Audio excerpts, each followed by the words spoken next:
I love all the characters, especially John Travolta because I'm a female. John Travolta is probably my favorite. And Olivia Newton-John, of course. Who couldn't love Olivia? Just the characters, Pinky, just the songs. I like the singing and the dancing. Wanna shape up, ooh, ooh, ooh, honey. I wanna, ooh, ooh, ooh, honey.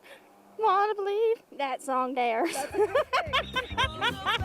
I think it just touches on so many different emotions.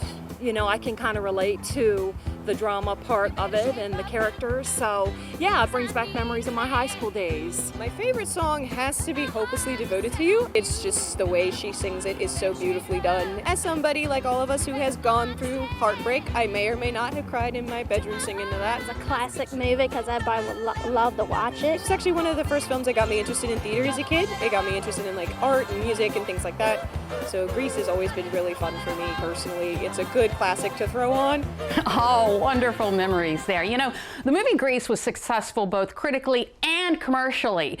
When it was released in 1978, it became the highest grossing musical film ever. Its soundtrack ended the year as the second best-selling album of the year. So what was it about this film that made it such a phenomenon? Well, someone who knows the answer to that and more is Rob Rector. He is a film critic and founder of the Revival House Theater. Rob, and coming to us from California. Good morning. I am about 2 hours away from at least two of the shots, from the exterior of one of the high school shots, one of the interior high school shots, and the Malibu Beach shot. I'm about an hour away from that right now. So yes, I am in Grease country right now. You are. And something else that, you know, we were talking about Olivia Newton-John, and so sad to lose her earlier this year, but you actually are staying with folks who knew her. They knew her well, and they had nothing but glowing things to say about this woman. They said they actually attended her funeral, said that it was attended by people from all around the world who were touched by this woman, and said that what a wonderful, wonderful person that she was in every sense of the word. Yeah. Yeah. Okay, well, let's talk about the movie itself. What do you think it was about Grease that made it so wonderful and spectacular?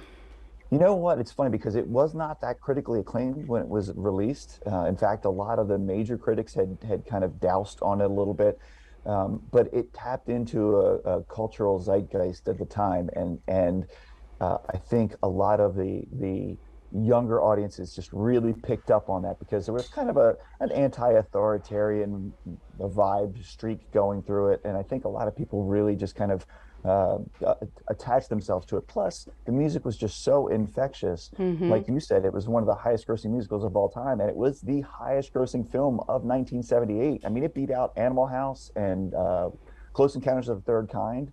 So it really tapped into a part of an audience that was underserved prior to that, I think. Sure. So what about you? When was the first time you saw it? I remember seeing it when I was a little kid. I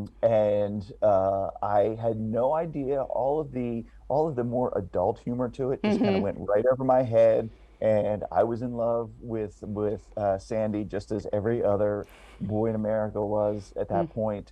And you know, I wished I could be a Danny Zuko one day, but of course I don't have the hair for it anymore. But I'm trying. I can't do what Jimmy does. So some of us remember when the sequel to Grease came out, Grease 2, and yes. that pretty much bombed, didn't it? It did. And what's funny is my son was in a performance of Grease at a high school play, and we watched both of them. We watched 1 and 2, and 2 was not as bad as I remember it. Now, it got just completely, I mean, it was twice the budget of the first one. It completely bombed, but it started the career of Michelle Pfeiffer, thank you. And it did not connect with an audience. But if you go back and watch it, I think you'll be surprised at how much spirit of the original is still in that. It's not a great movie, don't get me wrong, and doesn't compare to it. That said, I think its reputation over the years has been so critically drubbed that it's actually an unexpected surprise. Oh, okay, so maybe we need to watch it. Well, Rob, thank you so much for joining us and getting up early at the crack of dawn in California. Lisa, it just shows that I'm hopelessly devoted to you. Aww, thank you so much. That was great. All right.